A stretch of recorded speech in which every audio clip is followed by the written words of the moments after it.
Hi, good afternoon to all the students. Can you hear my voice clearly?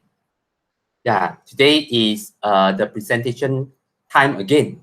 So I hope I can present today if you are able to make it, so that later we have less groups, maybe later. So from the message, I see that Xu Pian want to present first, right? Since your name is at the first name of the list. So okay lah. So today, hopefully all of you can present. Yeah. So I received a message from Yan Chang saying that their group have to delay a bit. It's fine if really cannot, then you let me know. Yeah. So hopefully you can present. So let me see who is on the line. Yeah. So we have Chai Siu, Chu Ye, Chun Wei, Chong Yi, Han Xiang, Heng Dong, Xin Shen, Zui Min, Ken Sing. Ken Sing has 2 devices. So, and also we have Brenda, Hui, Dio Leong Ho, and Maylin. Maylin will be present later also. Ernest, Tiong Le, Wei Hong, Wen Liang, Xu Pian also present later. Xue Wen, Yan Chang. Yan Chang, if you could not make it today, please try to make it on Friday. Yeah, we try to finish everything as soon as possible. Then we have Yao Ting, Yi Hang, Yi Yong Chuan, Yu Yang, Zheng, Zhang Hen. Zhang also has 2 devices. I hope maybe he wants to listen from the handphone as well. So for today, so good afternoon to all of you. I understand that you have a lot of assignments to do, but don't worry, just present as what you can present. So I will leave the floor to Xu Pian and also Maylin. After that, who is next? Who next will be presented? I expect Wen Liang already presented Xin Shen and Ka-Xing. And also Yao Ting and Chong Yi will be presenting, right? And also Leong Ho and also Ken Sing. And other groups, if you can, please present today. Don't wait, yeah? Yeah, try to present as soon as possible. Yeah. So if you want to present, you just will leave the floor to you. Today, our class is until 5 p.m. Yeah, let me check my... So don't worry about the time. We have a lot of time. Let me check the time. Yeah. Yeah, we have until 5 p.m. for the groups of the RTE, IEE group 1, and some are group 2. So basically, we have a lot of times. So 3 hours. So don't worry about time. All of you can present. Yeah, I will leave the stage to Xu Pian and also Meili. Then Zhang Hen and Jiang Lei. Yeah, please present. Yeah, thank you. After that, you present. Yao Ting. Yao Ting. Yao Ting. Yeah, Yao Ting. After that, Zhang Hen. Thank you. So other, please, one by one, stand by. Yeah. Okay, thank you. I will leave the floor to the Xu Pian. Thank you. Yeah. Other students also can voice your question. If you have any question, you can just ask. Basically, just ask one question. There's too many groups of you. Okay, thank you. So Xu Pian and Meili, the floor is yours. Please present within 10 minutes. Don't drag so long. Thank you.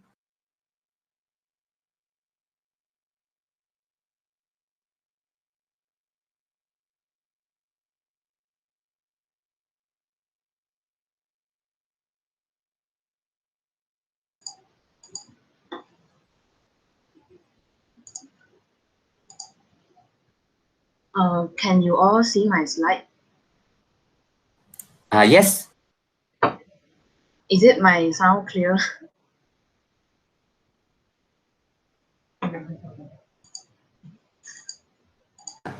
Yes, clear. How about others? Have you? Can you hear your voice clear? Yeah, thank you. Thank you.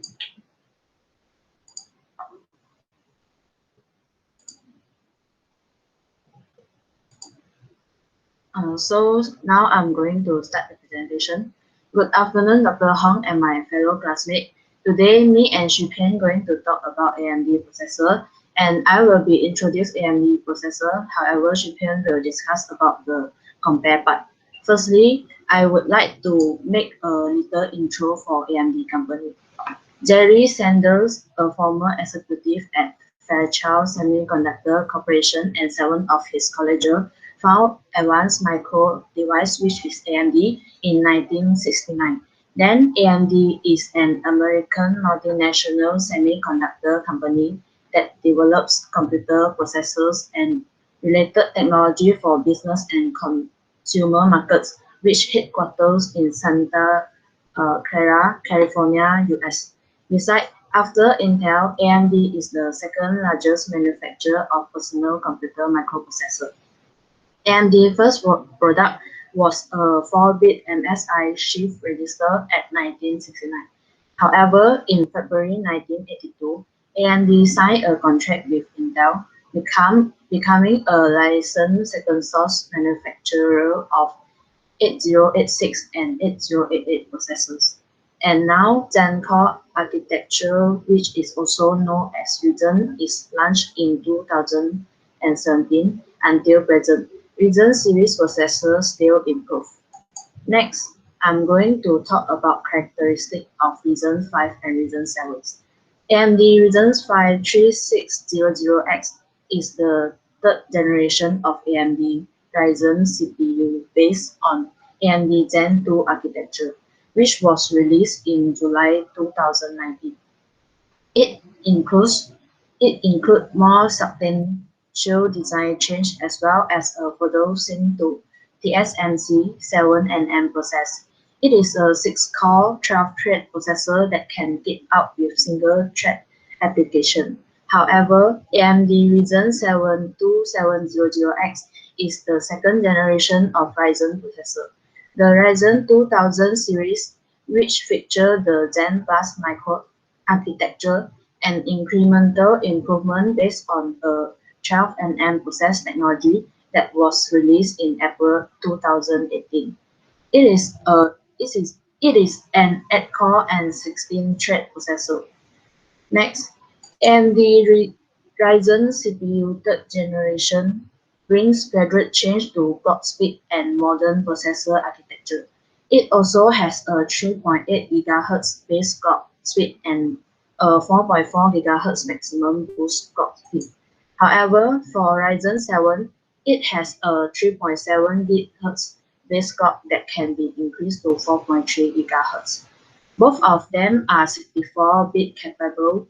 The Ryzen 5 3600X can handle up to 128 GB of dual-channel DDR4 3200 memories, while the Ryzen 7 2700X can handle up to 64 GB of dual-channel DDR4 2933 memories. A 7nm compute dice and a 12nm I/O dice are also included in Ryzen 5 3600X. These two components are integrated into a single package with a thermal design power TDP cap of 95 W. The usable cache on Ryzen 5 3600X is 32 MB. On the other hand, the Ryzen second generation, which includes the Ryzen 7 2700X with new 12 nm Zen Plus architecture, which is a literal generation lead over the 14 nm Zen architecture Ryzen, is responsible for a significant portion of this speed increase. It used the Zen Plus 12 nm lithography technology as well. To add, it has 20 MB available cache with a thermal design power TDP of 105 W. It is certainly up to task without taking too much power.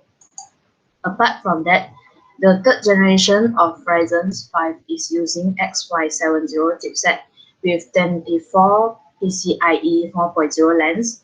The CPU serving up 24 PCIe 4.0 lanes. 16 lanes are intended for graphic cards. Those slots can be configured as either PCIe 4.0 times 16 or twice times 8 once. that leave 4 remaining PCIe 4.0 lanes, and those are used to connect the CPU to the X570 chipset, which itself handle traffic for things like USB connectivity, Wi-Fi, and Bluetooth, SATA, and so forth. Moreover, for second generation of Ryzen is using X470 chips with PCIe 3.0. The CPU serving up 16 of them jettisoned to 2 PCIe times 16 slots for graphic card 2. Those slots can be configured either PCIe 3.0 times 16 or twice times 8 once, same as X570 chipset.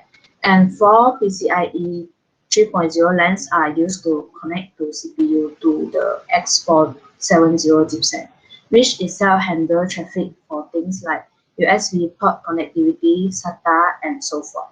So that's all for my part, and I will pass to Shipian to continue for the comparison part. Now I'm going to continue comparing AMD Ryzen 5 3600X and AMD Ryzen 7 2700X. To summarize the characteristic mentioned just now, Ryzen 5 3600X has lower amount of core and threads compared to Ryzen 7 2700X. Therefore, Ryzen 7 is faster in CPU speed than Ryzen 5 due to 2 cores higher than it. Moreover, Ryzen 7 2700X contains 4 more CPU threads than Ryzen 5. Hence, it has faster performance and better multitasking. For gaming purposes, it normally needs at least 4 cores in the processor to handle playing games. The fact that the Ryzen 5 3600X has 6 cores highlights that it is more than efficient enough to handle running high-end game. This means that with 8 core, the Ryzen 7 2700X can handle gaming even better. However, in terms of RAM speed, Ryzen 5 3600X is 267 MB higher than Ryzen 7 2700X. The clock speed of Ryzen 5 is also 0.1 GHz higher than Ryzen 7, which means it can boost higher clock speed in order to improve performance. Next. Ryzen 5 3600X is smaller in size when compared to Ryzen 7 2700X. This means Ryzen 5 3600X can allow more and smaller transistors to fit on the chip in this smaller size processor. Moreover, with the smaller transistor, it provides better performance and lower energy consumption. Besides, Ryzen 5 3600X has larger cache size when compared to Ryzen 7 2700X, which comes with 32 MB. With a larger L3 cache, CPU can output faster. Besides, the TDP of Ryzen 5 3600X is 10 watt lower than Ryzen 7 2700X, which means Ryzen 5 consumes less power as the maximum amount of power the cooling system needs to dissipate is lower. Next, chipset that used by Ryzen 5 is X570 chipset, which has a better voltage regulator module for the processor and a better RAM wiring specification.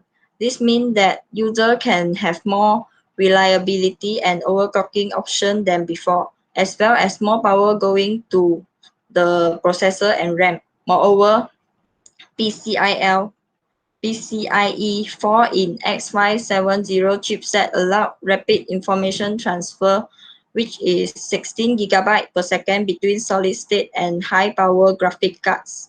Furthermore, the X570 chipset has 4 USB 2.0 ports and 8 USB 3.0 Gen 2 ports, whereas the X470 chipset used by Ryzen 7 2700X has 2 USB 3.1 ports, 6 USB 3.0 ports, and 6 USB 2.0 ports.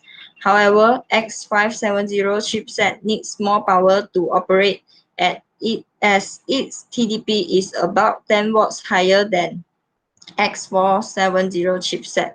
Therefore, the majority of X570 based motherboards have a dedicated fan.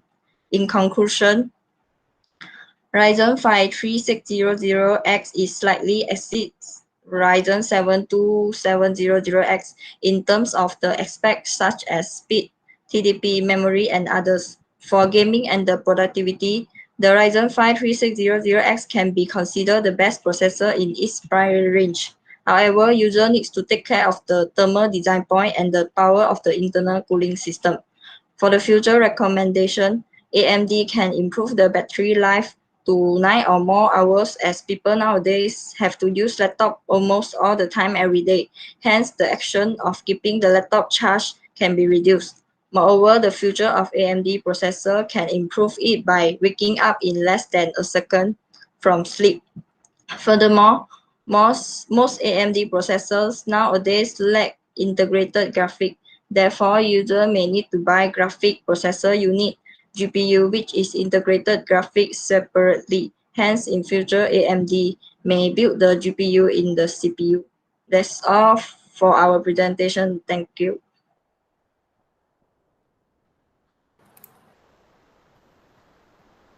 So thank you very much to Maylin and Shipian for presenting this very informative information about AMD processor.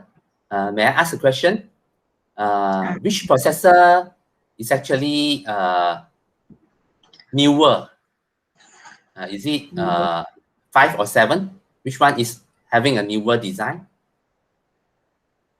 Which one is recently designed? Or they're designed together? The Ryzen 5 3000 series is more latest compared to more latest, okay. Yeah.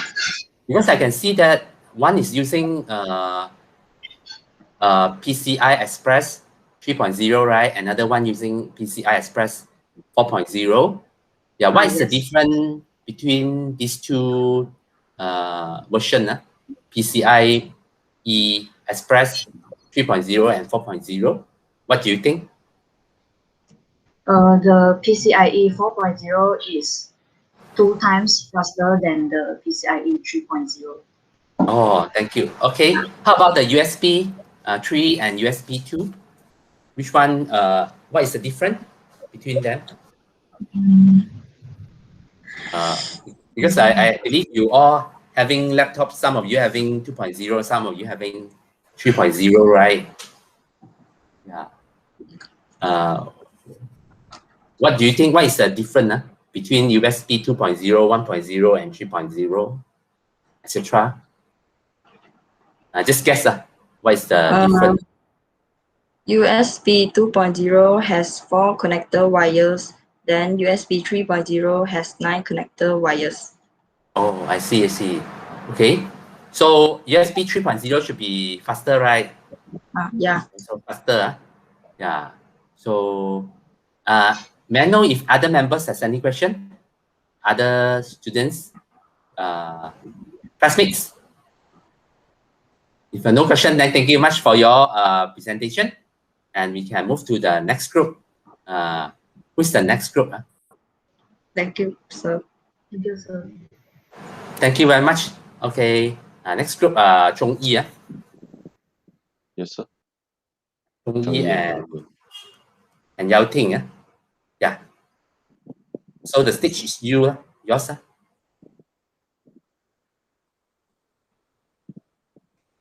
Yeah. Thank you. Can you hear me clearly? Yes, I can hear you clearly. So shall we start? Yeah, sure. So good afternoon, Dr. Hong and my fellow friends. Today, my partner and I are going to present about the comparison of processors. Next slide. So before we go into the topics, let's have some brief about the Intel. So the company was established by Robert Noyce and Gordon Moore, the inventor of microprocessor and Moore law. They are, sorry, I'm a bit panic. Gordon Moore are colleague of Noyce from Fairchild Semicon. they are making semiconductor memories more practical and affordable. That's the reason they have this company. Intel was founded in 1968 at California.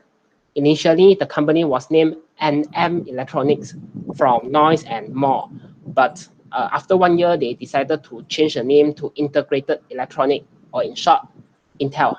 But the names were trademarked by other companies, so they actually buy it from other company. So next slide. Let's have some background of Intel processors. So from 1970s to 2020s, they actually make a lot of remarkable processors.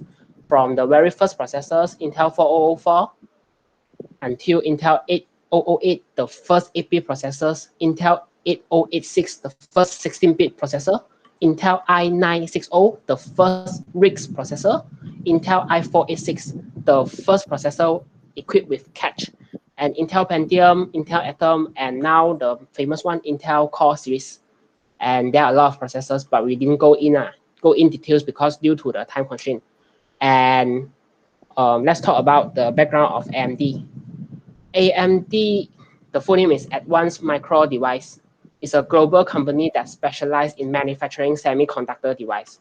It was founded in 1969 by Jeremy Sanders, a former executive at Fairchild Semiconductors. Same with Noise and more. They are the same company, but after that they have their own company lah.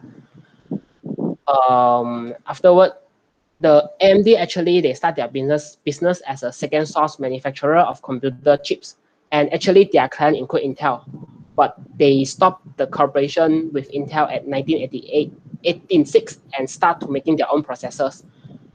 Their first processors is well known, the AM386 microprocessor family, and they start to compete with Intel afterwards. And next, another background that I would like to discuss with is Apple. Apple was founded in 1976, slightly later than Intel AMD, by college dropout Steve Jobs. I believe we all know about that. They started their business at Steve Jobs' garage and sold their product without monitor and keyboard and casing. Although the starting looked quite beautiful and restricted, but Apple actually revolutionized the computer industry with their first ever color graphics. In short, Apple actually contributed a lot in the computer industry. Next slide. So actually, if you guys feel curious why would I talk about AMD and Apple, because we are going to compare these two with the Intel Core i7 series. Next, I would the processor we will discuss about is AMD Ryzen 7 5800H and Apple Silicon M1. Next, I will pass the presentation to my partner Chong Yi. Greetings to you all. I'm Chong Yi. Now I will present the comparison of the processor here. So there are 3 processors we are going to discuss today. So the major difference of these 3 processors are the instruction set architectures. Sorry.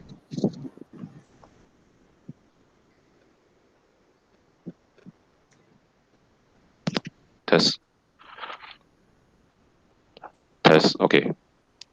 Instruction set architecture, x86, and the ARM base, which the Ryzen and the Intel are based on the x86 as architecture. So, sorry, I'm a bit panicked as yelling here. Right.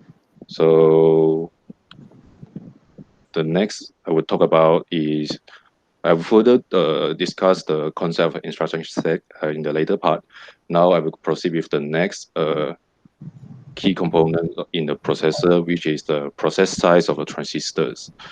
So generally speaking, the process size of the smaller the transistor, the better the power performance of a processor, as the internal resistance of the processors would be reduced, and hence also the transistor density in the processor would also increase, hence improve a lot in the performance of the processors.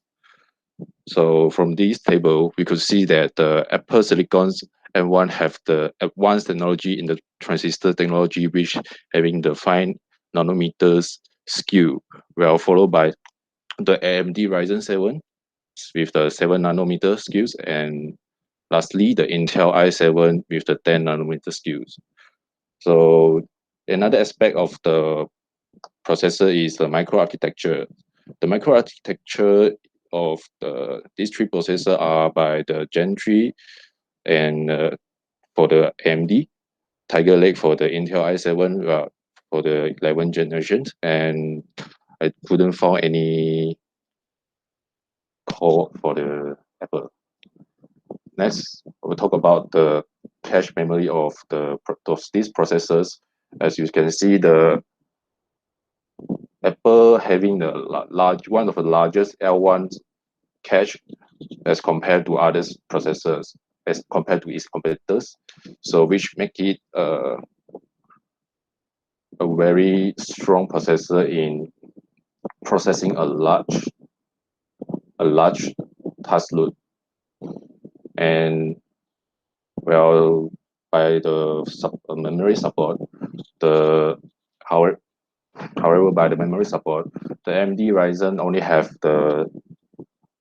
both AMD Ryzen and the Intel Core could support up to 64 gigabyte of RAM memory, while the Apple Silicon is only support until 16 gigabyte of memory, because it's integrating its DRAM memory into its on chip. So this is quite different with other 2 processors, which could be expand from 8 gigabyte of memory to up to 64 gigabyte of memory. So followed by the TDP. TDP is the thermal design power, so which stands for the general power to be the general generated heat that a processor would generate under the typical conditions. For AMD, the AMD Ryzen 7 here, typical thermal power would be 45 watt. While it was the largest among these processors, while the Apple Silicon has a relatively low TDP here, and the Intel have the much better performance at the TDP here. Next, now I will discuss on the distinctions of the concept of instruction set architecture. Instruction set architectures here is generally means the standardized model of an instruction in executions or designing the basic level of the processor. So the major difference here in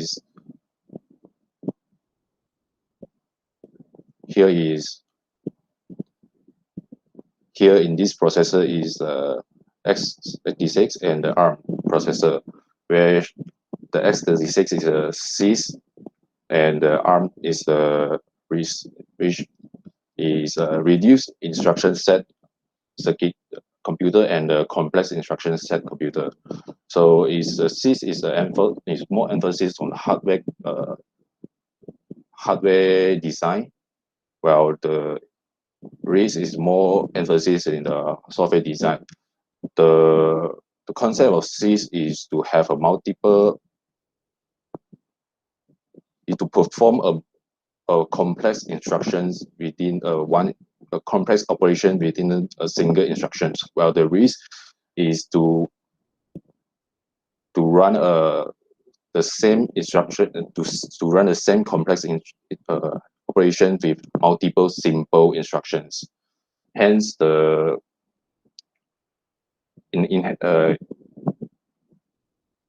general, the CIS would take much more hardware resources in general than the RISC as in the long run. Well, another key point is for this is the pipelining for the seeds would be much more difficult than the RISC, as the instruction size and the sizes of the seeds is not fixed, it's variable, so it's very difficult for to pipelining the seeds. However, in the CPU program, the programs in within the CPU level, the program executions would be divided from the instruction set, further divided into the micro operations. It's called which behave similar to the RISC. So these are the micro operation structures of these three type processor, which are the Amds. Okay. Now I will talk about the concept of microarchitecture. The microarchitecture of ISS is referring to the implementation of the hardware like pipelining, memory layout, and execution of logic according to the particular ISS set. It generally represents a product series of families like the Tiger Lake or Comet Lake, like so on. And now we will proceed to the microarchitecture to the memory layout. So the Apple Silicon M1 is actually introducing a very impressive concept of integrating the DRAM, or we typically integrated the DRAM which we normally put from connect with the PCIe Express into the chip, into a single processor package. So such designs could really improve the latency issues and the energy consumption of a processor. Hence, the power performance of the Apple M1 is impressive.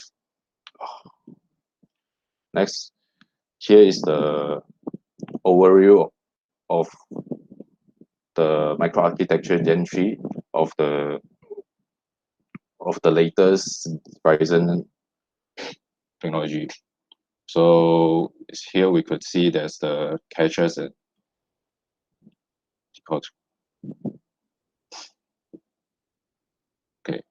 Besides, the Gen 3 architecture also have introduced a similar concept as the Apple M1 to further integrate the memory into the single size that could be accessed by multiple CPU core. So such implementation also improve the latency, and it allows a single CPU core to utilize the large 32 megabytes of the cache. So this is the overview of the Intel microchips, which are having the multiple parts like the CPU cores and also the GPU cores. The latest Intel CPU cores is based on the microarchitecture of Willow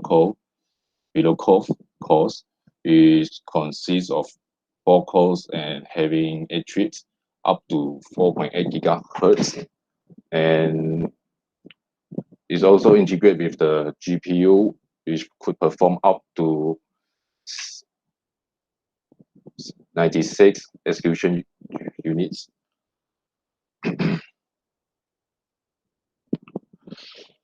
The performance index of the CPU could be viewed from multiple perspectives.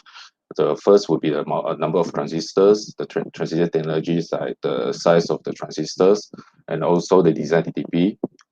The execution, besides, there are several execution logics that these companies could be implemented into, like such as the pipelining and out of order execution and hyper threading as well. the performance the performance of the processor could be compared through several measurements, several approach to measure the performance of the processors. We could measure the performance of the CPU through the starting time of the applications, the required time and application, and the power consumptions that require to perform the applications. Here is an example of the test, which M1 is actually doing the job that is compatible to others processor, as under the x86 applications, as M1 is actually an ARM processor, which is not naturally could not naturally run the x86 processor applications, but it could be compete to others processors with the help of compilers that developed by Apple. And sorry. Next, we fast forward to the power consumption of the CPU. Here's the power consumption performance of the CPUs as compared with the G3 processors. This is actually different with what we show as a beginning, because I couldn't find another relevant power consumption with the detailed comparison here. So these CPUs is actually having a similar starting date of with the M1 processor. So as from this table, we could see that M1 processor is having a great advantage over others processor here. And that's it from our presentations. Thank you. Thank you, Yao Ting and Zhongyi, for giving a new insights, especially into the Apple Silicon M1 processor. So, may I ask a question? Yeah, sure. Yes, you can see that M1 processor actually using 5 nanometer technology, right? Yes. So, and Intel actually is the is actually using the oldest one, 10 nanometer. 10 and AMD also have 7 nanometer, right? Yes. So which technology do you think is better? For sure, without hesitation, I can answer you that the best would be Apple, the 5 nanometer technology. Like what we had discussed before, the smaller the transistor, the more transistor I could put in, and the faster it could be processed, and hence the performance will be improved. And besides, with a smaller size of transistor, the transistor would be closer apart and reduce the length between them, and it's actually eventually lead to a better performance as well. Okay, thank you. And then I can see that Apple Silicon M1 actually has the lowest power dissipation, right? Yeah, okay. Consumption throughout It's a very good processor. Yeah. So why do you think that Apple M1 Silicon M1 processor uses RISC technology? Sorry? It's because the advantages of the ARM architectures, as the main is came with the design objective of having the high performance while having the low power consumption, as ARM architecture is generally used in the mobile mobile processors, like for smartphones, like the Xiaomi. It is the modern processor of the smartphones. So the typical power consumption of the mobile processor is generally 5 watts. So which is far lesser than the typical processor on the laptop or desktop, which could run until 2 digits. So thank you for answering this. As you know, the Apple actually has their own, actually create their own operating system, right? Yes. Then if you want to use Microsoft Windows, you have to use the sys technology. Yeah. But since Apple, they have their own operating system, so they don't care about it. They can use RISC if they want. And then for all the processor that some Intel, like Intel or other companies created, they actually give a code name to it, like the code name that you have already mentioned just now. Yeah. They have a code name. The code name is actually a place in United States. Yeah, they choose a place. After that, they give a name to this processor. I see. So that's what I know. Yeah. So thank you very much for your interesting presentation and the introduction to the Apple processor. Yeah, thank you very much. Any other students have any question to ask your fellow classmates? Yeah, you may ask now. If there's no question, then thank you very much, and we will proceed to the next group. Thank you. Thank you, Yao Ting and Thank you, Chong Yi. Dr. Hong. Thank you. Goodbye.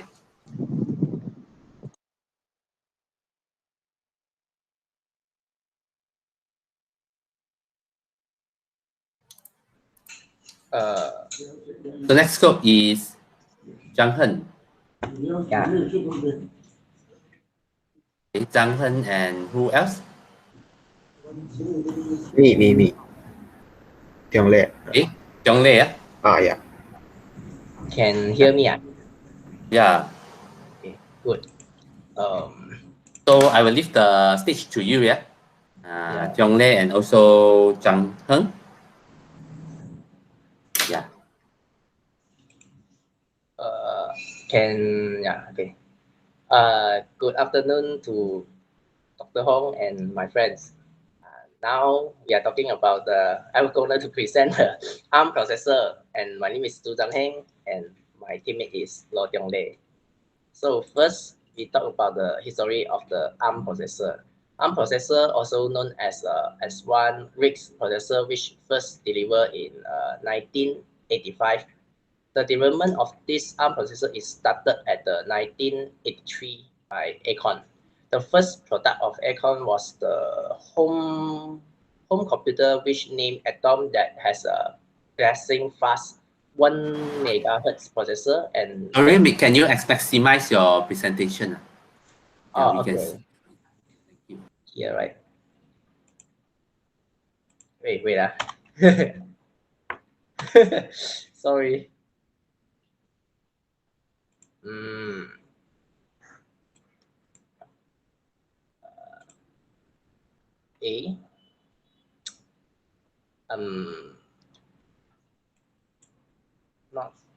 I'm not familiar with this WPS 咯。对啦。上面那个 slideshow 那边你看一下，animation 隔壁。Like which one 啊？Top beside the animation. At the top there, home insert design there. Which there? And then you see that. This one? Yeah. Kan? Like this or? Okay. You have to choose because this is a presenter view. You have to choose the not presenter view. How to choose? Yeah. Yes, this is a presenter view. Yeah. Okay. Okay. Okay. So the first product of the Acorn, the first product of the Acorn was the home computer, which named Atom, and that is a blazing fast 1 megahertz computer processor. Processor, not computer. Processor, and 12 kilobyte of the ROM and RAMs. At the same time, one of the great competitor called Apple's has launched the Lisa, that is made up of combination of the first commercial windowing environment in a personal computer, and it is a 16-bit processor.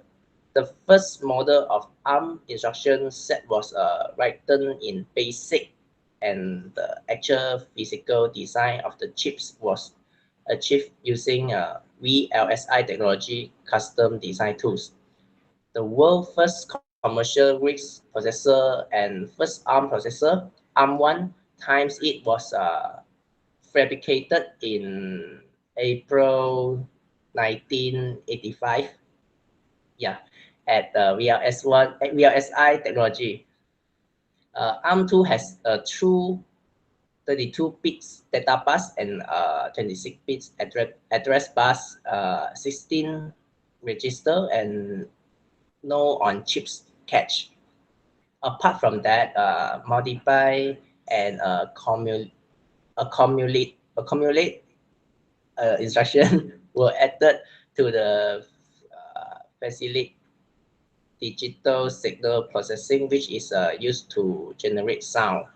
And then the ARM3 was launched, and it offered the kind of performance expected of a high-end personal computer. The improvement are 4 kilobytes and on chips data, and the instruction cache was added, and the clock rate was increased to 25 megahertz.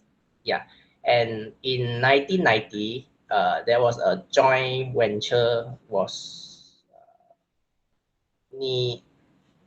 negotiate between Apple and VLSI technology. The processor of Apple was swapped to ARM processor from the original processor called Hobbit. At the 27 November 1990, the new CEO of this venture has launched the Advanced RISC machine. The first product design is the ARM610, which is used specifically for Apple. And ARM610 included the full 32 bits addressing and endianness support. And next, we're going to talk about one of the latest product from ARM processor, which is Cortex A78.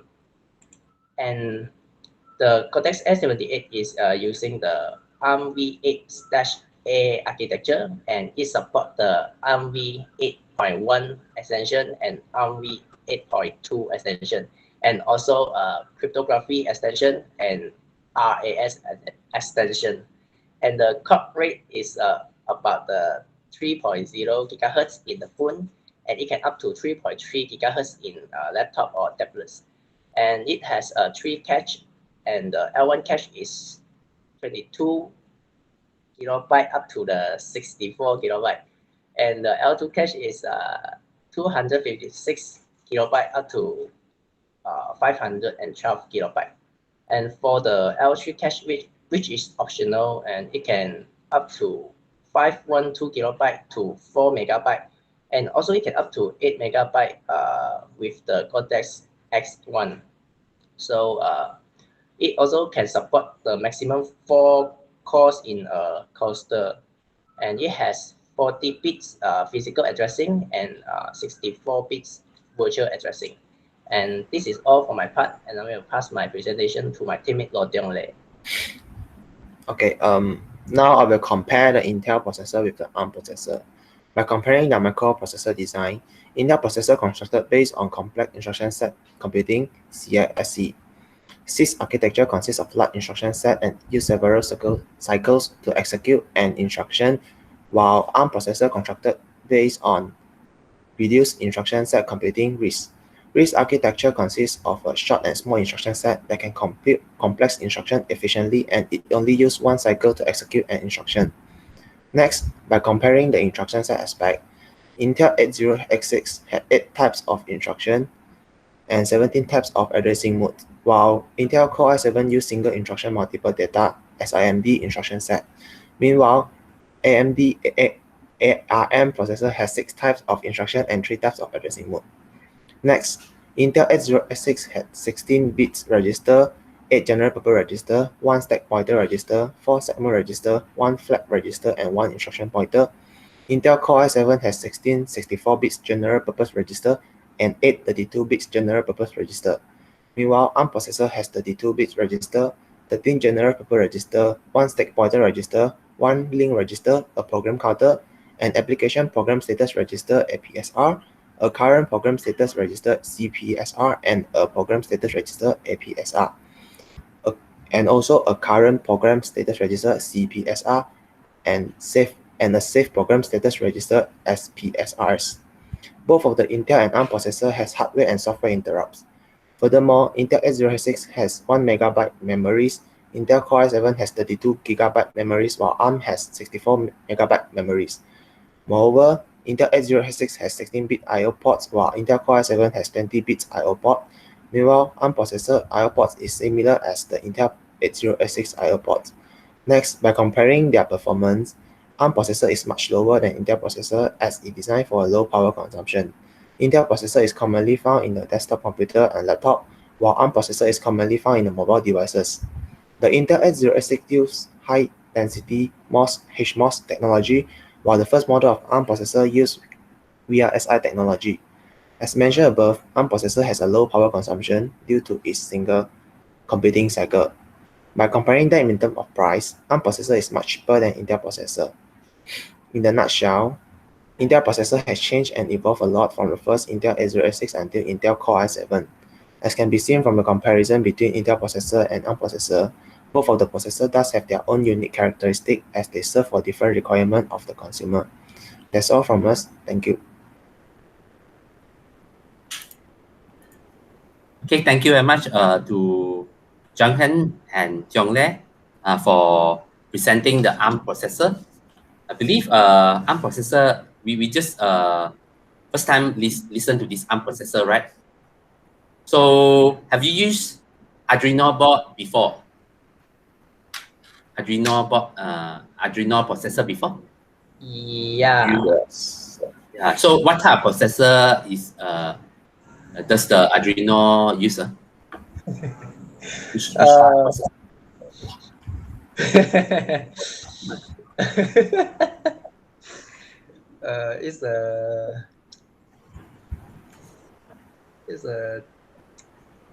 It's a number that. Oh, it's a number. Okay, okay. So you can go and check out what type of processor is Arduino using. Yeah. So actually, this ARM processor is very powerful in terms of mobile applications. So that's why all of our handphones are actually using this ARM processor. Yeah. So may I know which processor do you recommend if we want to do desktop application? Do you prefer ARM or Intel processor? For so far, I will recommend Intel because Intel is more professional in the desktop or laptop field. So maybe the Intel will be better. And Intel also designed for the desktop or laptop. They have designed for both of them, but mostly they are success in desktop. Yeah. They try to do their own handphone, but not very successful. Yeah. Mm-hmm. So do you study the technology that you use? Is it what is the reach of the metal? What's the reach of the transistor for the ARM processor and also Intel processor? No. You do. Okay. Yeah. Yeah. Okay. So yeah. Have any question to ask Jung Hen and Tiong Le? I think I have no more question already.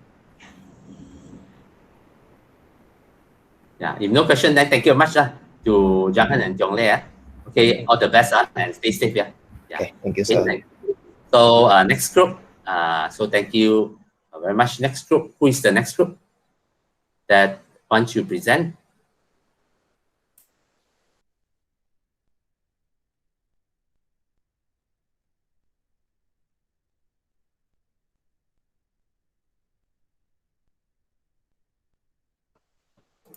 Yeah, sure.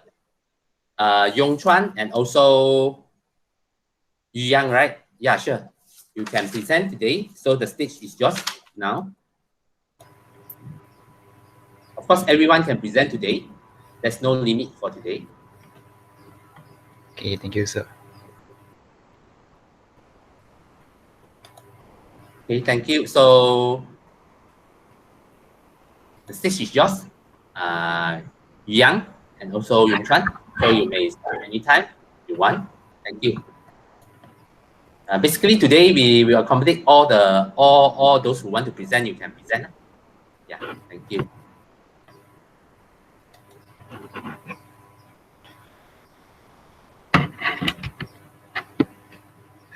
So, sir, can you hear me? Yes. Okay. So Kensing and also Chie, you all can present today. Yeah, follow the sequence. If Kensing can be the next. Yeah, but I can see that Chie actually asked first. I'm not sure. So you all decide yourself. Yeah.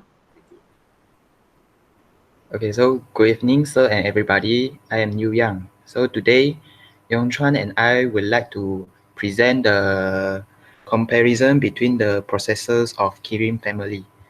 So as we know, Huawei is a famous brand nowadays, and Kirin processor is the Huawei smartphone main processor. So today we have choose two series of Kirin processor to make the comparison, which is Kirin 980 and Kirin 970. So which one is better? So basically, in terms of processor size, Kirin 980 has the world's first 7nm smartphone processor, while Kirin 970 has 7nm smartphone processor. By comparing between these both processors, the power efficiency of Kirin 980 has enhanced and less hot during doing multiple calculation due to smaller size. Besides, the cost also reduced as the size of die reduced and the density increase, means more cores per chip. So in terms of processor size, Kirin 980 is the winner. Next is the number of transistors. Kirin 980 has 6.9 billion of transistors, while Kirin 970 has 5.5 billion of transistors. By comparing between them, more transistors ensures and enhance the performance of processors, and more transistors can produce faster response times to manage complex calculations. So in terms of number of transistors, Kirin 980 is the winner. The next one is the CPU design. Kirin 980 is the world's first user of Cortex S76 chipset when it is produced. It has installed with Amd 8.2A instruction set architecture, and it has two 2.6 GHz Cortex A76, two 1.92 GHz Cortex A76, and four 1.8 GHz Cortex A55. So Kirin 980 is the user of Cortex A73 chipset. It is installed with ARMv8A instruction set architecture, and it has four 2.36 GHz Cortex A73 and four 1.84 GHz of Cortex A53. By comparing between these two processors, CPU speed of Kirin 970 is 3.33%, slightly faster than the Kirin 980 based on the designation of chipsets. So Kirin 980 is the winner in terms of CPU design. The next one is GPU design. Kirin 980 is the world's first user of Mali G76 MP10, while Kirin 970 is the user of Mali G72 MP12. By comparing between the GPU design, Mali G76 offers 2 times performance of Mali G72. And however, the GPU frequency of Kirin 970, which is Mali G72, is slightly faster than Mali G76, which is 746 megahertz versus 720 megahertz. So based on the performance, Kirin 980 is the winner in this GPU design. So I will pass to Yongchuan to continue further on.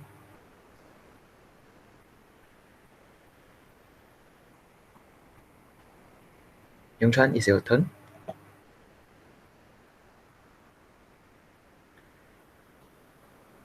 Hello.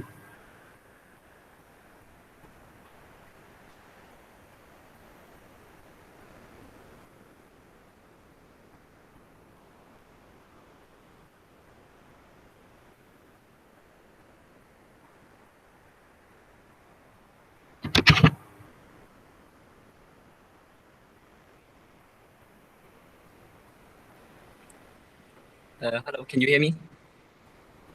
Yes. Yes, we can hear you. Yeah. Yeah. Just now we could not hear you. Okay, so thank you, Yang. So I will continue with the comparison by first comparing the network processing unit, which is the NPU design.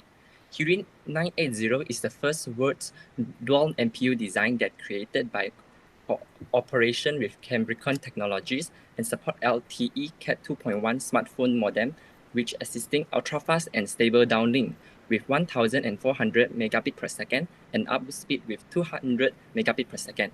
In contrast, Kirin 970 is Huawei's first AI computing platform that is installed with the dedicated NPU and support the LTE Cat 1.8 smartphone modem, which assisting download speed about 1,200 megabit per second and upload speed about 150 megabit per second. As we can see, both download and upload speed are slower from Kirin 980, while both LTE Cat 2.1 and 1.8 smartphone modem are supporting for the fourth generation of broadband cellular network technology, which is the 4G. So in terms of GPU, Kirin 980 is the winner, and next we will look at the memory. For the memory, Kirin 980 was the first processor to support the LPDDR4X memory that operate with the speed up to 2,133 MHz, while Kirin 970 support dual channel of LPDDR4 memory with operating speed around 1,866 MHz. LPDDR4X and LPDDR4 RAM are the most common type of memory that apply on the smartphone nowadays. The clock speed of LPDDR4X is faster than LPDDR4. The operating voltage level of the LPDDR4X is around 0.6, which is lower than the LPDDR4, which is around 1.1 volt. Hence, the LPDDR4X has the lower power consumption than the LPDDR4 and other predecessors. Then next, we will look at the generic interrupt controller, which is the GIC. For the generic interrupt controller, GIC, since the CPU of the Kirin 980 is applied with the Cortex A76 and Cortex A55, the processor is supported by calling GIC 600, generic interrupt controller that can install up to 512 cores per chips, which have a total of 16 chips and 960 shared interrupt. In contrast, the CPU design of Kirin 970 is combination of Cortex A73 and Cortex A53, and the processor is supported by calling GIC 500, a generic interrupt controller that can figure up to 125 cores and 960 shared interrupt. Based on the comparison between two types of generic interrupt controller, we can see that GIC 600 can support the processor with more cores per chips and 16 interrupt translation service ITS module for incoming interrupt in message base than the GIC 500. Both interrupt controller was designed to support ARMv8-A processor in order to detect the interrupt of the CPU to manage and solve the interrupt without affecting the delay of other processors in the CPU. So in terms of GIC, Kirin 980 is the winner, and now let us move on to the overall performance and the benchmark.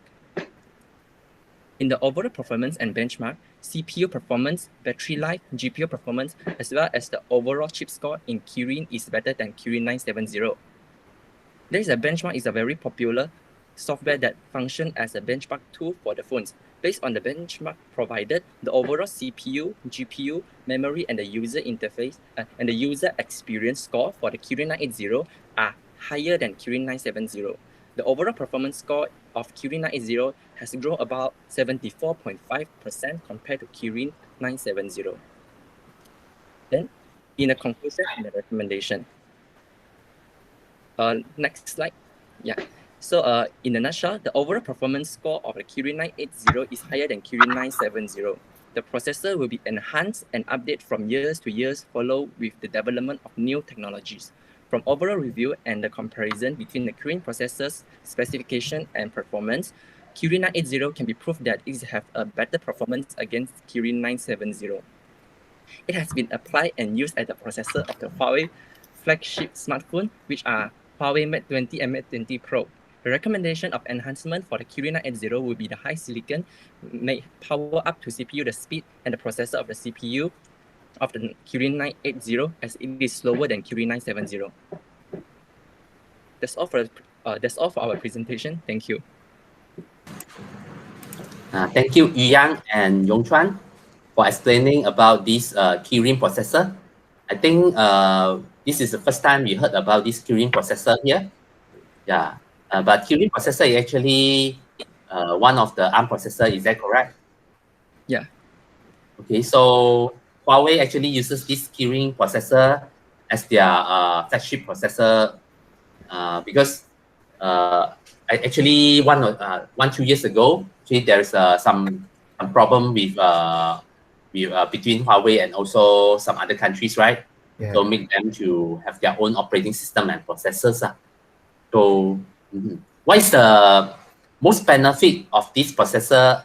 May I know what is the most benefit of these processors compared with other current ARM processors? What can you think of? Yeah, thank you.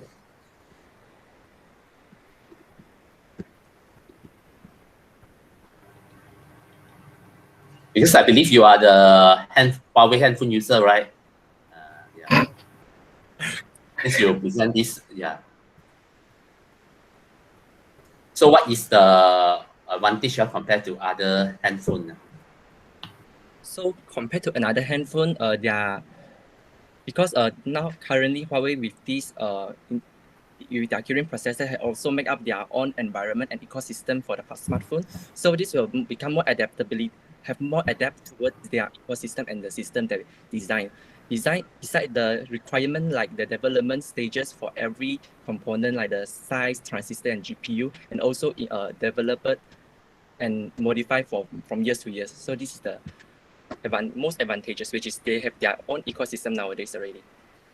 So what kind of operating system that they use for this processor?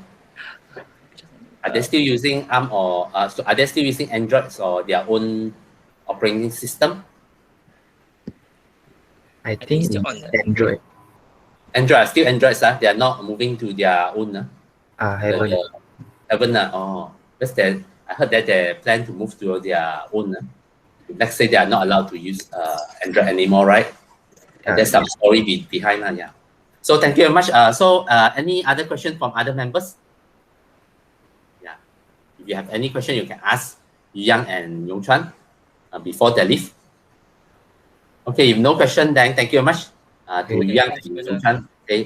Thank you. So we'll move to the next one. Who is the next one?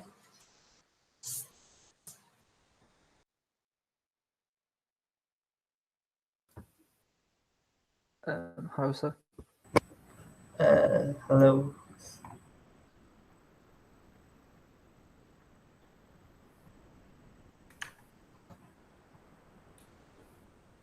Can you see? So welcome Chie and Heng Dong. Yeah, Heng Dong and Chie. So today we have no limits. Anyone want to present can present one after another. We hope to present as many as possible. So yeah, the floor is yours. So you can use it. Yeah, thank you. A very good afternoon to Dr. Hong. I'm Huing Dong, and today me and Yong Chie are going to introduce the AMD. AMD is one of the most powerful, one of the most AMD is one of the most one of the largest microprocessor company after than Intel. Recently, AMD was introduced numerous of powerful processor which able to compete with their main competitors, which is the Intels. Before moving on to the details of AMD, now we are going to talk about the history of the AMD. AMD was first founded in 1969 by Walter Jeremiah Sandler.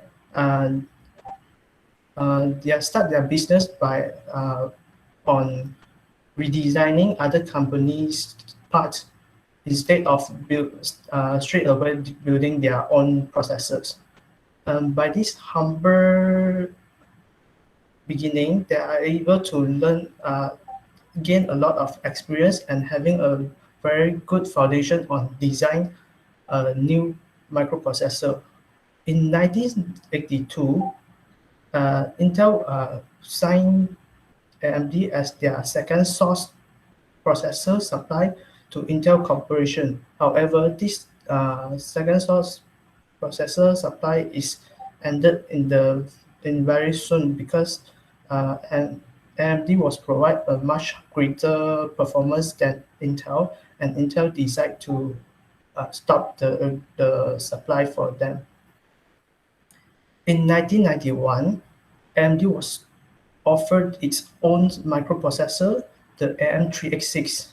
The chip was similar to the Intel own X03X6 microprocessor, and it led to a battle between two of the companies.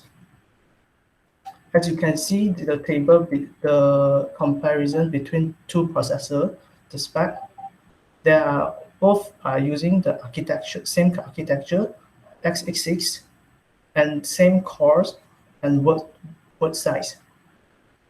And AMD are having a very good redesigning skill compared to Intel.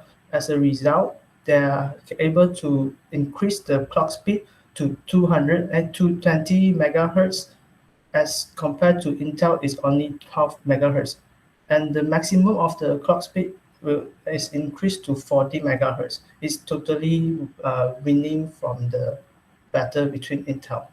After this, AMD has their confidence on building their own processor and from design to manufacturing. In the early of 20th century, the Athlon was introduced. This is one of the famous AMD processors. The clock speed was reached to 1 gigahertz, which is the first processor which able to reach these frequencies. And the architecture is based on the x86, and the microprocessor design and manufacturing all done by the AMD. The L1 cache of this processor is 64 plus 64 kilobyte. The L2 cache is 256 kilobyte, and the fabrication process of this processor is 180 nanometer. And lastly, the power consumption of the processor is 68 watts. Now I'm going to pass my presentation to Yongqie. A very good afternoon to Dr. Hong and my fellow friend. My name is Yongqie, and now I'm going to discuss and compare the AMD Ryzen 7 3700X with the Ryzen 7 1700X. The AMD Ryzen 3700X processor is a high-performance computer processor for AMD third-generation architecture lineup. This processor has a specifications of 8 cores, 16 threads, which is the same as the first-generation Zen architecture of AMD's high-performance processor known as Ryzen 1700X. AMD always designed their processor with quite a number of cores and threads as compared to its competitor high-performance processor. This gives them an advantage of running more processes in a time. It also increases performance when running multitasking or high-demand programs. the socket design on both AMD processors are using the same AM4 design. Hence, the I/O pin on both processors is the same, and the motherboard that used in the Ryzen 1700X is also supportable to the Ryzen 3700X processor. There are a lot of similarity between these two processors, but when comparing them in terms of performance, there is a huge difference. The AMD Ryzen 3700X has a very great improvement in terms of the performance. There are a number of facts that cause the improvement of the processor. First, the newer version processor has greater clock frequency. It's having 3.6 GHz of base frequency and a maximum of 3.8 GHz boosted frequency. While for the Ryzen 1700X, it only allowed 3.4 GHz of base frequency and it maximum can boost it up to 3.8 GHz frequency. The higher frequency will reduce the time taken for each cycle executed. It takes a shorter time to finish the work. Therefore, the performance Ryzen 3700X is greater than Ryzen 1700X. Besides the clock frequency, the architecture also plays an important role to improve the overall processor performance. The AMD Ryzen 3700X is made based on the third generation Zen 2 architecture, while AMD Ryzen 1700X is using the first generation Zen architecture to build. When comparing the architecture of the processor, it undergoes two different processors. The AMD Zen 2 architecture is fabricated in TSMC 7nm FinFET process, while Zen architecture is fabricated in a 14nm FinFET. This process node made a huge difference between the architecture design in terms of the number of transistors inside. The Ryzen 3700X with the Zen 2 architecture contain 19.2 billion of the transistor, which is almost 4 times larger than the transistor inside Ryzen 1700X processor. But the size between these two processors are not much different. AMD has claimed that Zen 2 has increased 15% of instruction per cycle as compared to Zen. This is an impressive result and is calculated without encountering the frequency improvement. TSMC 7nm node has provided a huge improvement of processing speed. It's due to the smaller node providing more space for the transistor. The transistor requires less execution to process a result. Therefore, the IPC of the Zen 2 architecture can be improved by 15%. Not only that, the 7nm node will reduce the power consumption as the gap between transistor and the resistor is reduced, and hence the power consumption reduced. The power consumption of Ryzen 3700X is just only 65 watt. Is lesser as compared to Ryzen 1700X, which up to 95 watts. When comparing the cache, Zen 2 architecture uses a new cache branch predictor which carry much deeper branch history than Zen architecture. The biggest difference between Zen and Zen 2 is the L1 instruction cache. The cache has been reduced from 64 kilobyte to 32 kilobyte, but the increase in the associativity from 4-way to 8-way. With these few changes, the microoperation cache has to increase the size to 4K entry. The reason they increase the size of the microoperation is to avoid the decode microoperation multiple times. Hence, when the size increased, the operation only requires once and it makes the processor running more efficiency. AMD claimed that this will provide the better performance balance as compared to Zen architecture. Besides L1 instruction cache, there are some cache stay constant between two generation processor, which is the L1D cache and L2 cache, 32 kilobyte per 8-way and 512 kilobyte per core respectively. For the L3 cache, AMD has increased its size from 8 megabyte to 16 megabyte block per CPU complex. So in conclusion, AMD has introduced a high-performance processor that is produced based on the third generation Zen 2 architecture. This generation has a huge improvement as compared to the previous generation Zen architecture.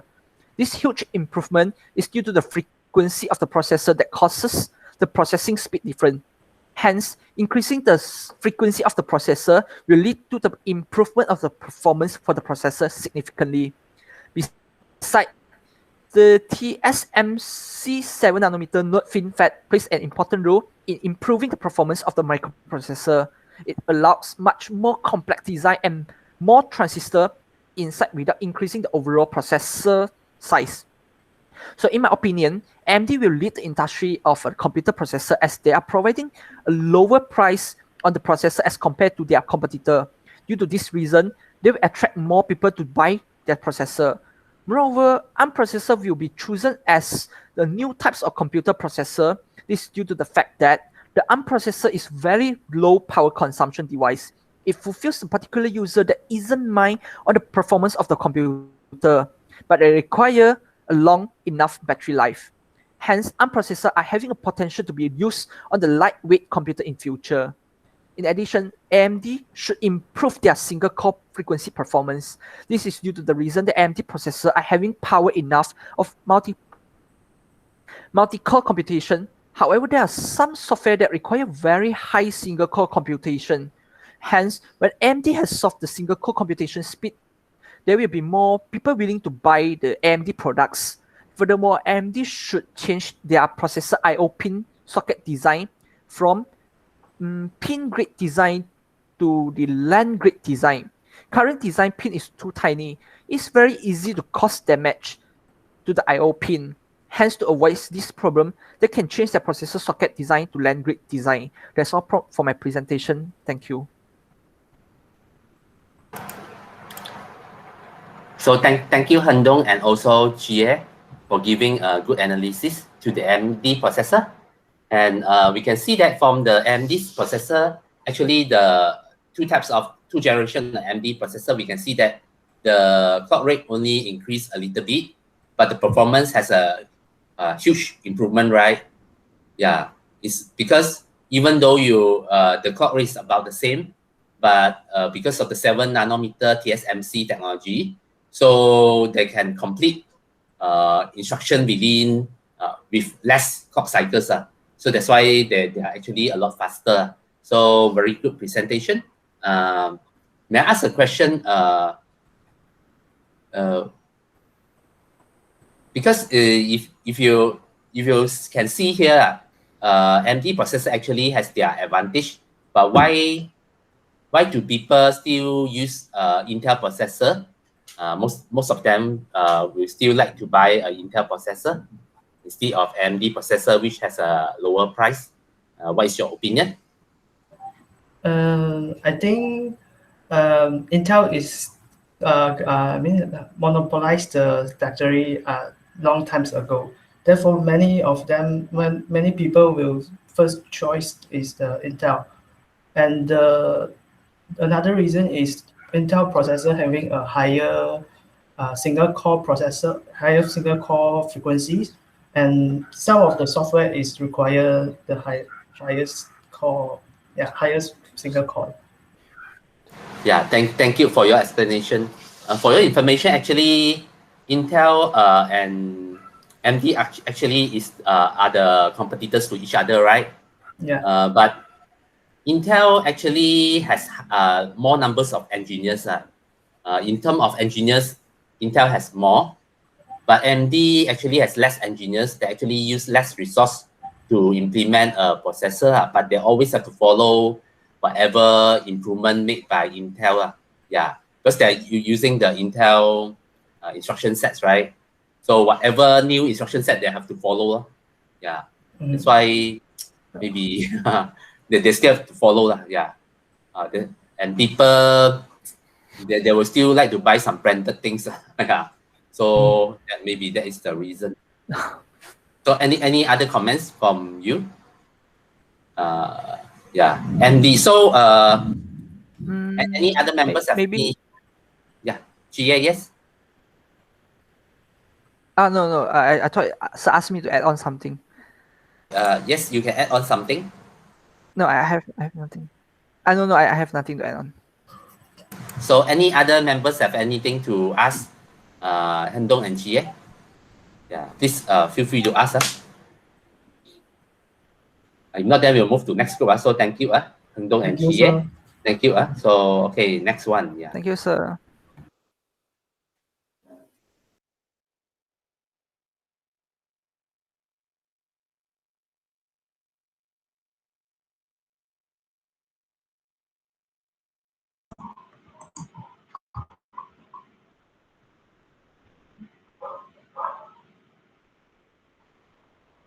Hi, sir. Can you hear our voice clearly?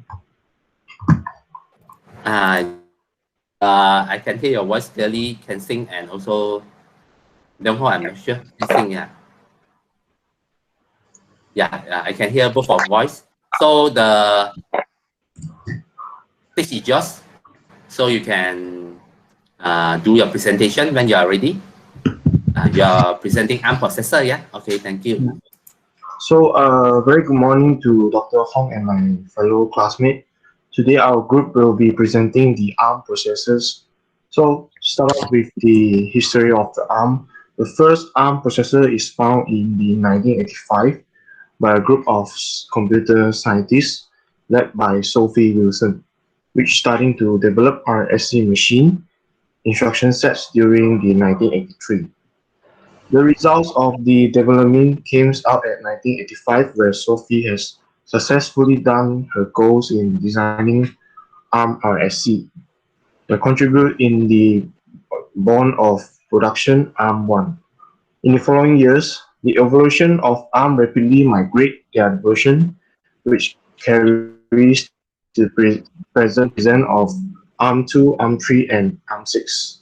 Well, in 1990, ARM was targeted by the Apple computer to develop the chipset for their Apple Newton PDA. Thus, the collaboration between Apple Computer, ARM, and VLSI Technologies, which is the silicon partner of ARM, has begun in 1990. As a result, ARM v6 is developed in earlier 1991, where ARM 610 were used as the basic for the Apple Newton PDA. Although the failure of the PDA to cope with the generation, Apple still used the ARM-based technologies to design their processor on their system on chip. Well, taking the example of the Apple A6, the Apple A6 is built by a total of 740 millions of transistors, which have 2 cores and 2 CPU threads. The size of the A6 chips is 32 nanometer, and the clock rate is ranged in the 200 millihertz to 266 megahertz. Next, the characteristic of Apple A10 Fusion and Apple A6. The Apple A10 Fusion had 3.3 billions of transistors with 4 cores and 4 CPU threads.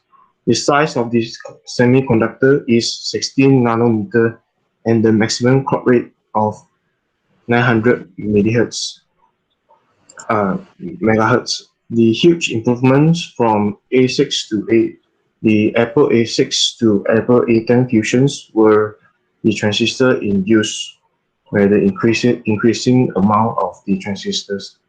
So from the table, we can see the Apple A10 Fusions that with ARM-based version 8 processor have a better performance data in compute compared to the Apple A6, which use V7 of the ARM-based processor.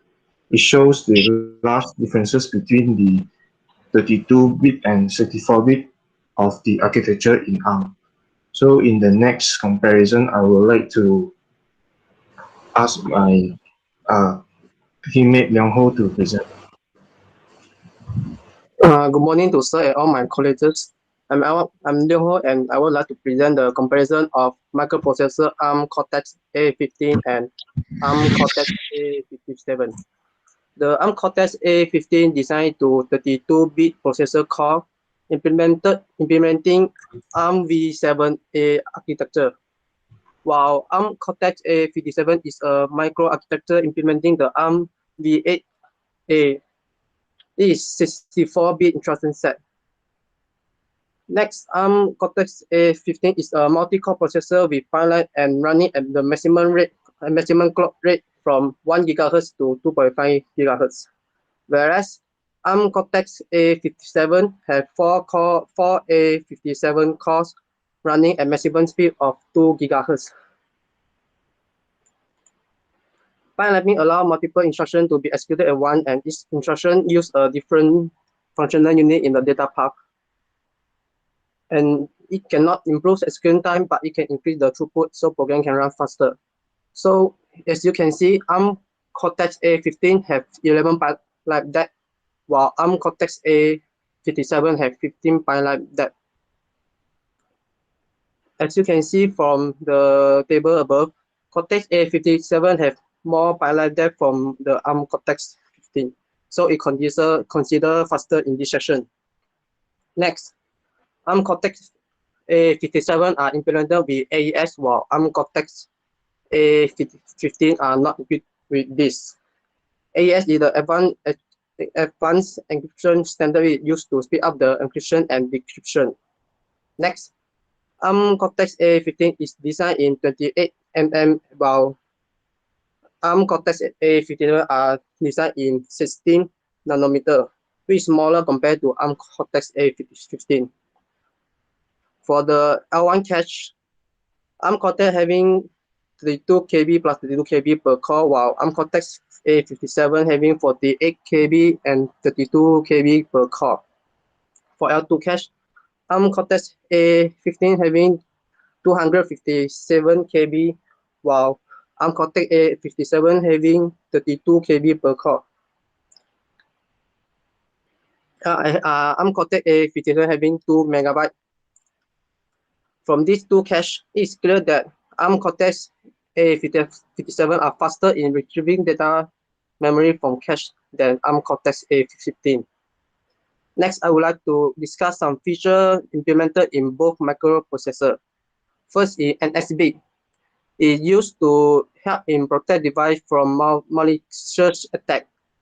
Next, the dynamic frequency scaling is a technology that allows processor to conserve power and reduce noise under light load condition.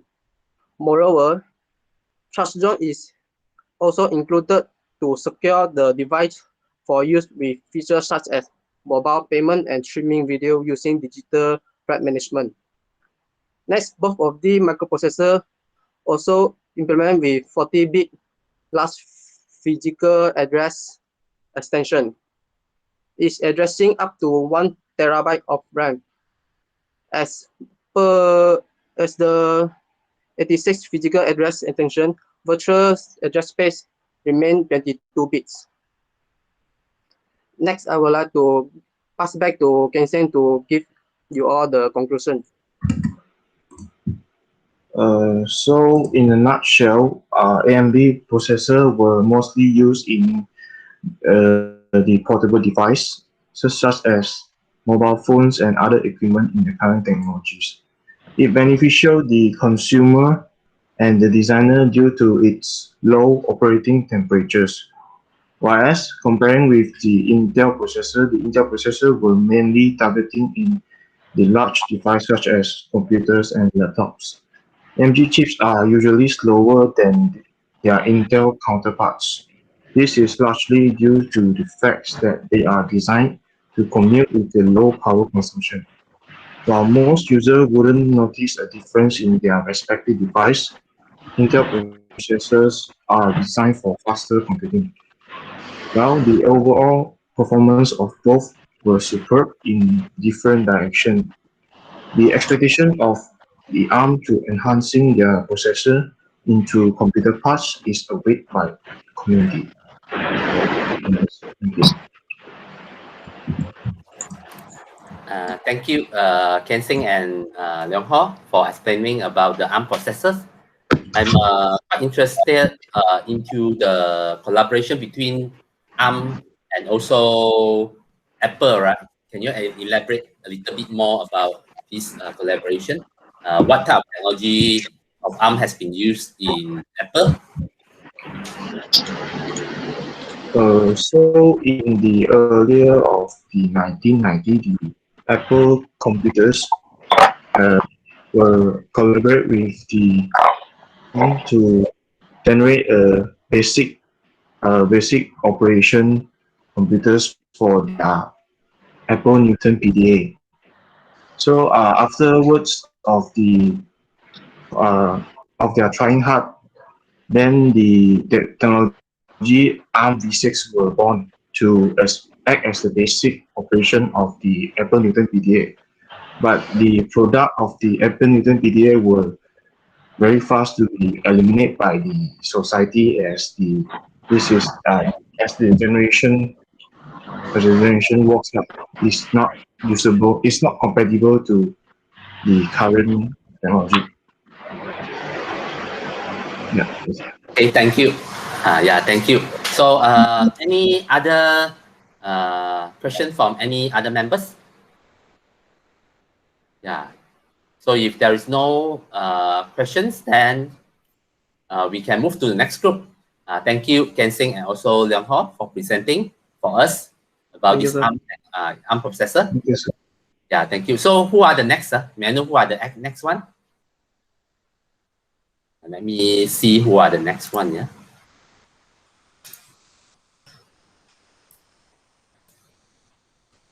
Yeah. Tracy Wei Hong already. Yong Chuan Yu Yang done. Brenda done. Chong Le also done. Han Xiang Yi Hang. When do you want to present? You want to present today? Han Xiang and Yi Hang? Would you like to present today? Sir, I'm Han Xiang. So I think we can present today.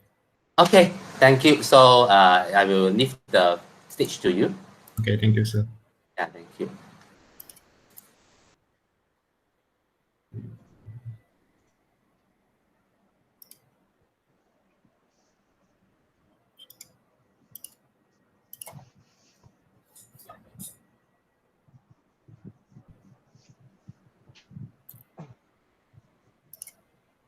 Good afternoon, sir.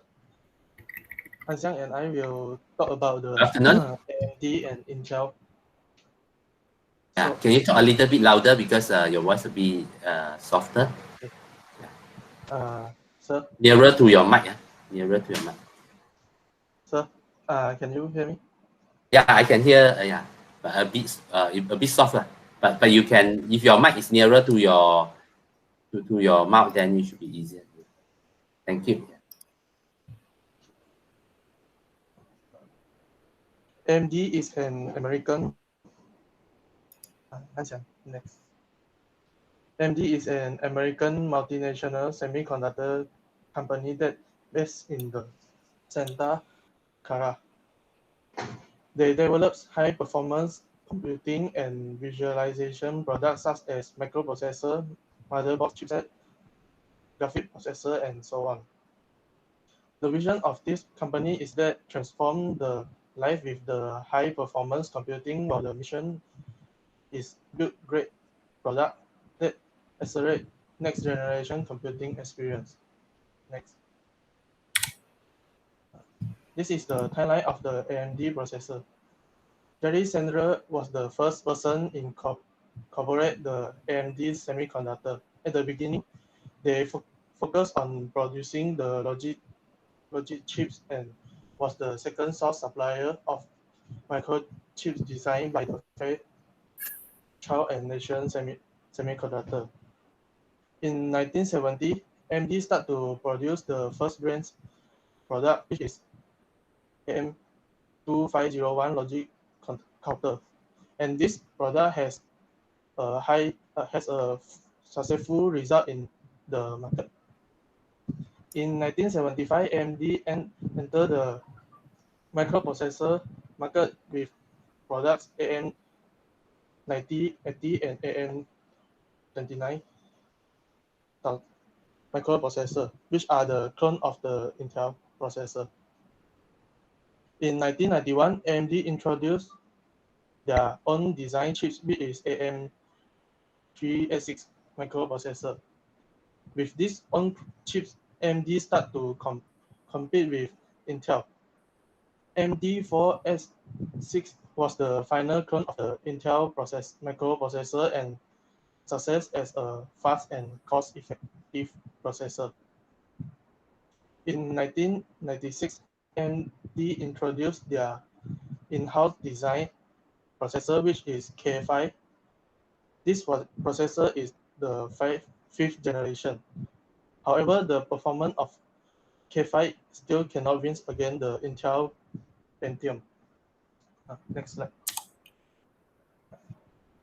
In year 2003, AMD introduced their in-house design processor, introduced their first 64-bit processor, which is Opteron 64, the 8th generation microprocessor, and this processor targeted at the consumer level. The processor has used the hyper transport technology, which was the implementation of an extreme high performance point-to-point interconnect. In the next year, the first Sempron has been introduced by him. This processor was based on the Opteron SP architecture, which with the less cache and clock speed, but it still competes against the Intel Celeron. After that, the first desktop-based dual-core processor has been released, which is Opteron 64X2. This processor had used a multi-CPU to enable the Opteron 64 joined with another function call on one dice and connects both while a shared dual-channel memory. Hence, the second core able to handle other tasks and let the multitasking performance become more smoothly. The first cavalry products, which is A10, were launched in 2014.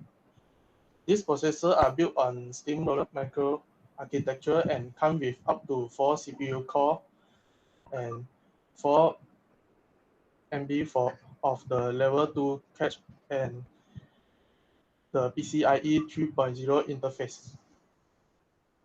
In year 2017, AMD has started to introduce their new series with Gen, a new architecture for 64-based Ryzen series CPU and APU. This processor able to increase the IPC to at least 52%.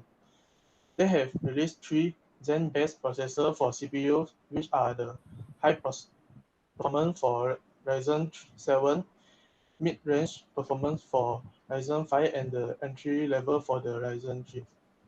Now I would like to pass to Han Xiang to present.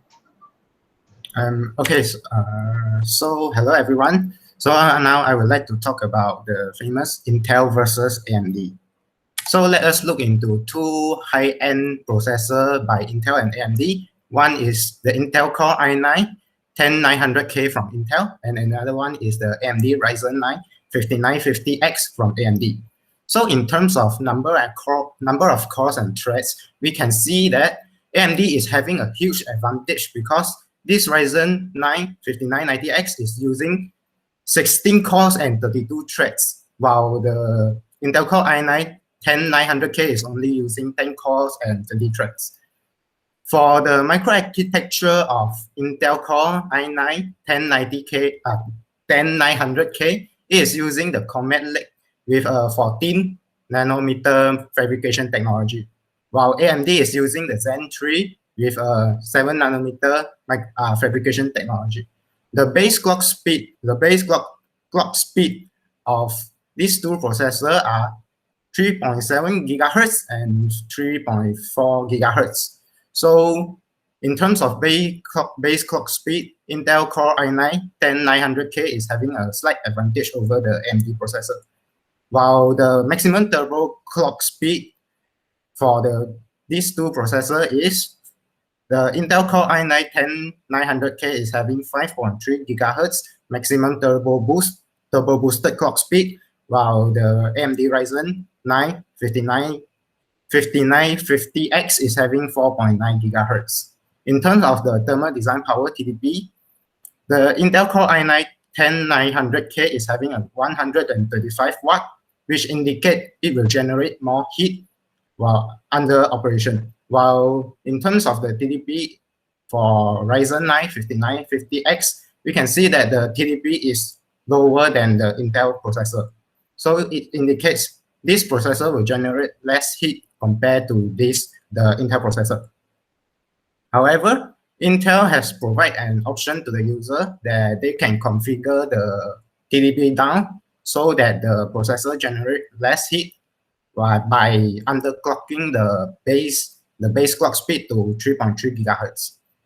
both of these processor runs on dual channel DDR4 RAM, but the AMD Ryzen 9 5950X is using a RAM of 3200 megahertz, so which means this RAM is faster.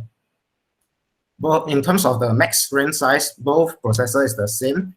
And then let's just look into the cache aspect. So in terms of L3 cache, the Intel processor is using 20 megabytes Intel Smart Cache. Sorry, this is T technology, while the AMD Ryzen 9 5950X is using 64 megabytes L3 cache. In terms of the iGPU, integrated graphic processor unit, Intel has the integrated graphical processor unit, while AMD processor, for this AMD Ryzen 9 5950X processor, it does not include an iGPU. In terms of pricing, we can see that the Intel Core i9 10900K is cost around 2K ringgit, while the AMD Ryzen 9 5950X is costing around 3.7K. So let us move into the recommendation for Intel. As an Intel user, I recommended that Intel should emphasize more on the single core performance, as we all know that the single core performance of the Intel processor is having a huge advantage over AMD processor.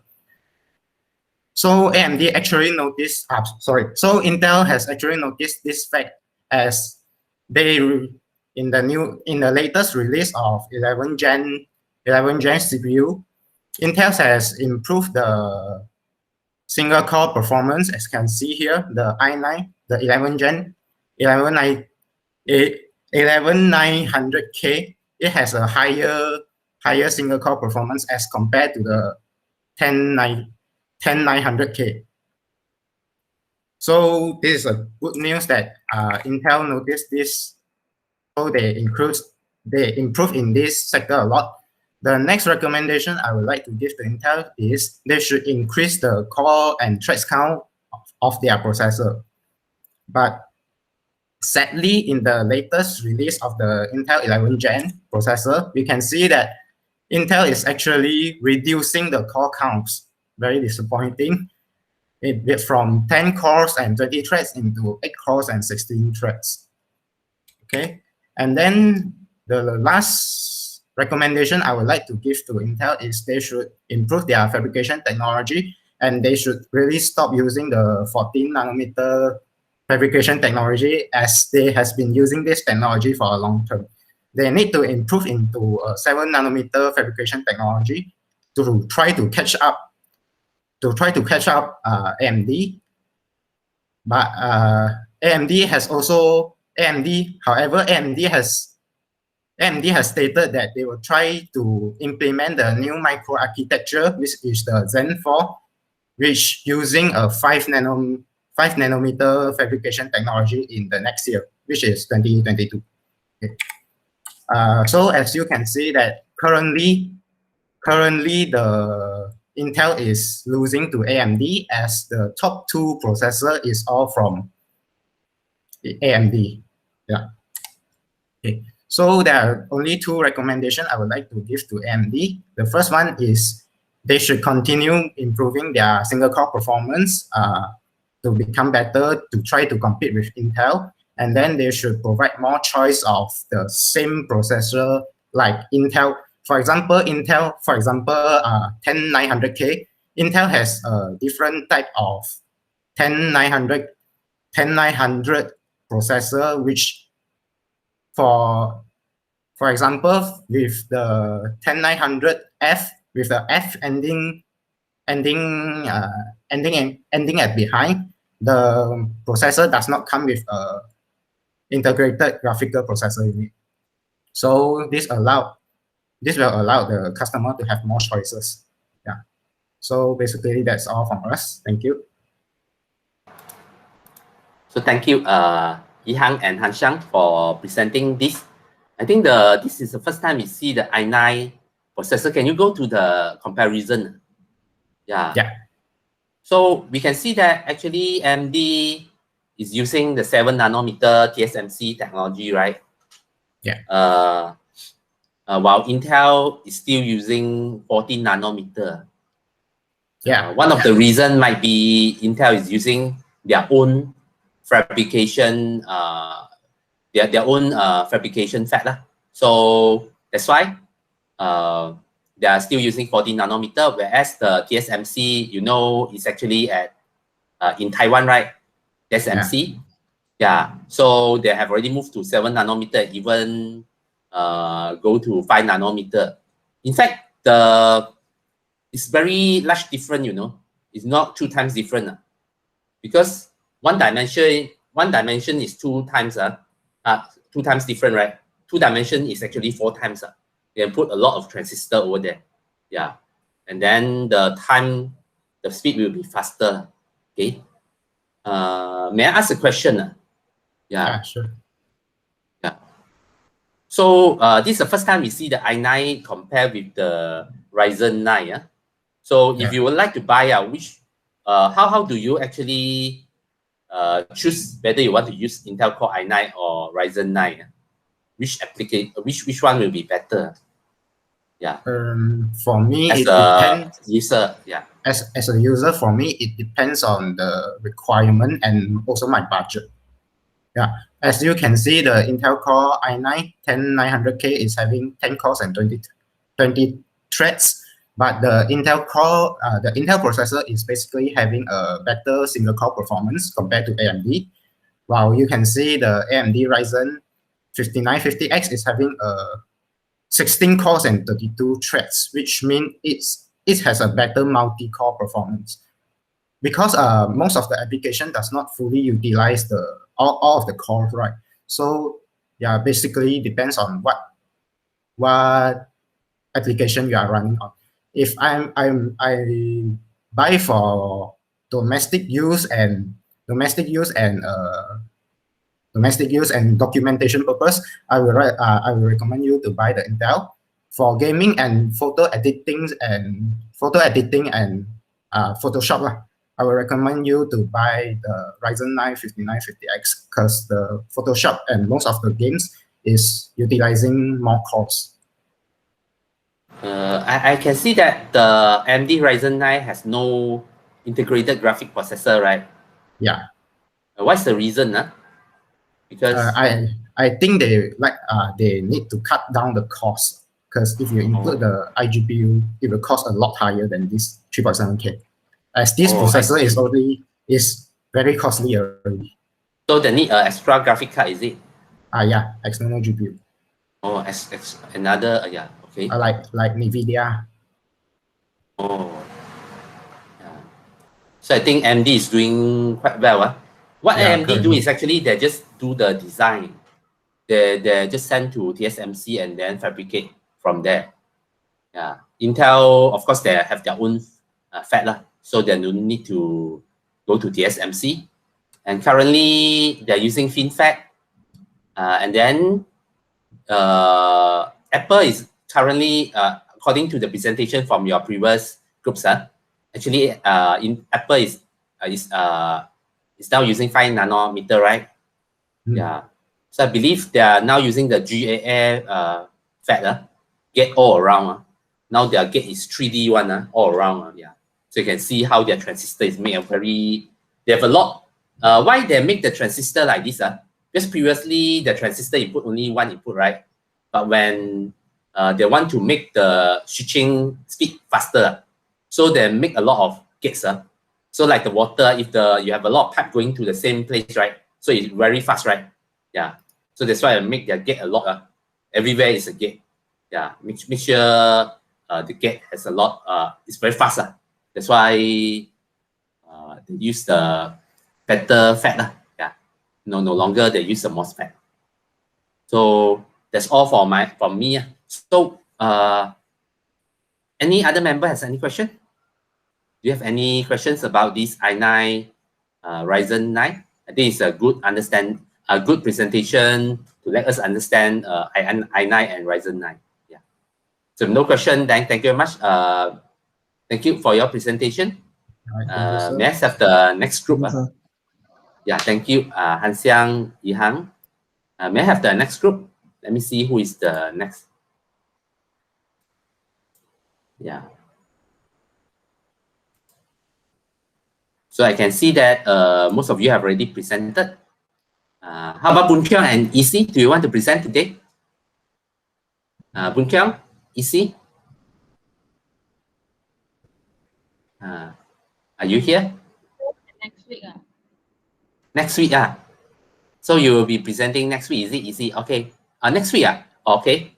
If you want to present Friday, it's okay. But Friday, I think we can only accommodate like maximum 3, 2 or 3 only. Because we only have 1 hour. But never mind, if you want to present next week, it's okay. How about,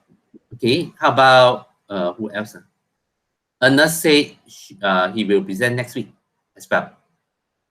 Yeah, Jingwen and Ernest. Then Jeline and Lok Jing, you want to present today? Jeline and Lok Jing, you want to present today? Jeline? Lok Jing, are you here? We will present on next week. Next week also. Friday, you want to do it Friday? Jeline, do you want to do it Friday? I discussed with Lok Jing first. Because he's so busy. Oh, busy. Oh, so okay lah. Latest is next Tuesday, yeah? Yeah. Okay, so last one. Jeline, Ken Sing already done. Dreaming and Wenyang, I think have you done it? Dreaming? Not yet, right? Yeah. Dreaming, when do you want to present? I could not hear a voice. Can you speak louder? Sorry, now can you hear? Yeah. I think I will discuss with Wenyang. If possible, we will do it on Friday. Okay, Friday. Friday, 3 person. Friday will be Yan Chang, Ernest, and you. Your group, right? Yeah, Dreaming's group. Yeah, so, and then Jeline and also Lok Jing will be next Tuesday if you are not able to make it. So thank you very much. So now it's already 4:02. Yeah. So for those who are joining the group with me, I will just let you do your own study for today because we have already done a very long presentation. If you have no question, then you all may leave us. So thank you very much for your presentation. We still have five groups to go. Where's the other groups? 5 groups. Let me see who is the other groups. 5 groups. 5 groups. Boon Kyung next. Yeah. Okay. Next week. This one done already. Chong Yi, Jeline, Ken. Okay, Yan Chang also next week.